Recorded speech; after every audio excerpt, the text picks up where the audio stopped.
আসসালামু আলাইকুম। কেমন আছেন বন্ধুরা? আল্লাহর রহমতে আলহামদুলিল্লাহ আমি অনেক ভালো আছি। বন্ধুরা, আজ আমি ভীষণ মজাদার লোভনীয় স্বাদের একটা রেসিপি তৈরি করে আপনাদের সাথে শেয়ার করব। আশা করছি সঙ্গেই থাকবেন। ভোর রাতে, যেহেতু সামনেই রমজান মাস, ভোর রাতে বা সেহরিতে আপনারা এই রেসিপিটা রাখতে পারেন। খুব সহজ পদ্ধতিতে ঝটপট করে মজাদার এবং মুখরোচক এই রেসিপিটা তৈরি করে নেব। আজ আমি তৈরি করে দেখাবো পাবদা মাছের ভুনা টমেটো দিয়ে, খুব সহজে, যাতে ঝটপট করে যখন খুশি তখন আপনারা এই রেসিপিটা তৈরি করে নিতে পারেন। পাবদা মাছ একটু মাখা মাখা করে টমেটো দিয়ে ভুনা করে নেব। তো ভুনাটা করার জন্য আমি এখানে পাবদা মাছ নিয়েছি। মাছগুলোকে খুব ভালো করে ধুয়ে পরিষ্কার করে পানিটা ঝরিয়ে নিয়েছি। এখন আমি মাছটাকে ম্যারিনেট করে নেব। হলুদের গুঁড়া 1 চা চামচ, লাল মরিচের গুঁড়া 1 চা চামচ, স্বাদ মতো লবণ এবং সরিষার তেল দিয়ে দেব 1 টেবিল চামচ, দিয়ে ভালোভাবে মেখে মাছটাকে ম্যারিনেট করে নেব। বন্ধুরা, আমি ভালোভাবে হাতে মেখে নিচ্ছি। একটু ঘষে ঘষে হাতে মেখে নিলে মাছের ভিতরে খুব সুন্দরভাবে মশলাটা ঢুকে যাবে। যখন আমরা মাছটা ভেজে নেব খেতেও কিন্তু ভীষণ ভালো লাগবে, এবং মাছটা যখন ভুনা করব খেতে খুবই টেস্টি হবে। তো আমি মাছটা মেখে নেওয়ার পরে এখন আমি মাছটাকে ভেজে নেব। ভাজার জন্য চুলায় একটা প্যান বসিয়ে দিয়ে আমি তেল দিয়ে দিলাম 3 টেবিল চামচের মতো। দিয়ে তেলটা গরম হয়ে আসলে এরপর আমি মাছগুলো দিয়ে দিব। বন্ধুরা, এই মাছগুলো ভাজার সময় অবশ্যই একটু সাবধানতা অবলম্বন করতে হবে। একটু দূর থেকে মাছগুলো দিতে হবে। এই মাছগুলো ভাজার সময় অনেক সময় দেখা যায় ফুটে ওঠে, তো যাতে করে ফুটে অসাবধানতার কারণে যাতে শরীরে না এসে পড়ে, তাই একটু খেয়াল করে মাছগুলো একটু দূর থেকেই ভেজে নিতে হবে।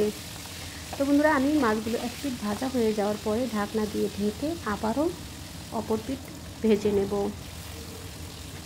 অপর পিঠও আমি একটু কড়া করে ভেজে নিয়েছি। ভেজে এখন আমি মাছগুলোকে তুলে নেব। সেই মাছ ভাজার তেল দিয়েই আজকের এই মাছ ভুনা রেসিপিটা তৈরি করে নেব। খুব বেশি তেল ব্যবহার করব না, অল্প তেলেই ঝটপট করে রেসিপিটা তৈরি করে নেব। মাছ ভাজার তেলে আমি দিয়ে দিলাম এখানে বড় 2টা পেঁয়াজ কুচি করে, এখানে দিয়ে দিলাম আদা রসুনের পেস্ট 1 চা চামচ, দিয়ে আদা রসুনটাকে একটু তেলে পেঁয়াজের সাথে ভেজে নেব। এতে করে কাঁচা গন্ধটা দূর হয়ে যাবে, সুন্দর একটা ফ্লেভার আসবে।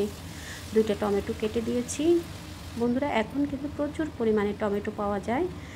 ভোর রাতে একটু টমেটো দিয়ে ভুনা রেসিপি তৈরি করলে খেতে ভীষণ ভালো লাগে। স্বাদ মতো লবণ দিয়ে দিলাম, হলুদের গুঁড়া 1/2 চা চামচ, লাল মরিচের গুঁড়া 1/2 চা চামচ, ধনিয়ার গুঁড়া 1/2 চা চামচ এবং টালা জিরার গুঁড়া দিয়ে দিলাম 1/2 চা চামচ। দিয়ে মশলাগুলোর সাথে টমেটোটাকে ভালোভাবে নেড়ে চেড়ে ঢাকনা দিয়ে ঢেকে টমেটোটা একেবারে সফট হয়ে যাওয়া পর্যন্ত কিছুক্ষণ চুলার আঁচ মিডিয়ামে রেখে চুলাতে বসিয়ে রাখবো।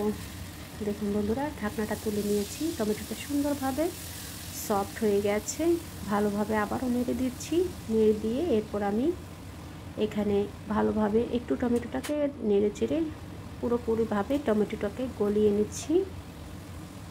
ভালোভাবে টমেটোটা গলে যাওয়ার পরে এখানে আমি আগের থেকে ভেজে রাখা মাছগুলো দিয়ে দেব। বন্ধুরা, আমি মাছটাকে একটু কড়া করে ভেজে নিয়েছি। পাবদা মাছ একটু কড়া করে ভেজে নিয়ে রান্না করলে মাছটা খেতে অনেক বেশি টেস্টি হয়।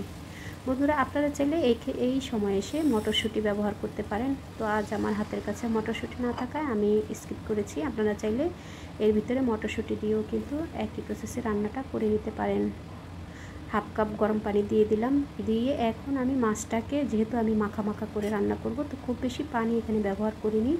1/2 কাপ গরম পানি দিয়ে চুলার আঁচ মিডিয়ামে রেখে কয়েকটা কাঁচামরিচ দিয়ে দিলাম ফ্লেভারের জন্য। আমি কাঁচামরিচটা আস্তই দিয়েছি, আপনারা চাইলে কেটে কিংবা ভেঙেও ব্যবহার করতে পারেন। কাঁচামরিচটা দিয়ে ঢাকনা দিয়ে ঢেকে কিছুক্ষণ আমি চুলাতে বসিয়ে রেখেছি। দেখুন বন্ধুরা, খুব সুন্দর মাখা মাখা হয়ে গেছে। এরকম একটা রেসিপি যদি ভোর রাতে সেহরির জন্য রাখা হয়, আর অন্য কোনো রেসিপিরই কিন্তু প্রয়োজন হবে না। এই একটা রেসিপি দিয়েই কিন্তু আপনি অনায়াসে 1 থালা ভাত খেয়ে নিতে পারবেন।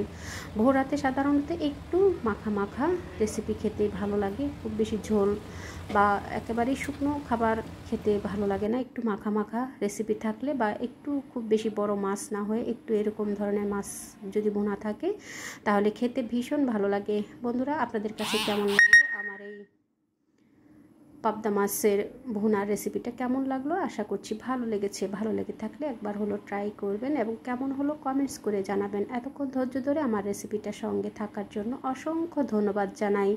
বন্ধুরা একটা লাইক দিতে ভুলে গিয়ে থাকলে প্লিজ বন্ধুরা একটা লাইক দিয়ে রেসিপিটা কন্টিনিউ করে নেবেন। দেখা হবে পরবর্তী কোনো রেসিপির সঙ্গে। সেই পর্যন্ত সকলের সুস্থতা কামনা করছি। আপনার একটা লাইকের মাধ্যমে এই রেসিপিটা পৌঁছে যাবে আর অনেক বন্ধুদের কাছে, তারাও কিন্তু আপনাদের মতো করে আমাকে সাপোর্ট করতে পারবে। তো দেখা হবে পরবর্তী কোনো রেসিপির সঙ্গে। সেই পর্যন্ত সকলের সুস্থতা কামনা করছি। আল্লাহ হাফেজ।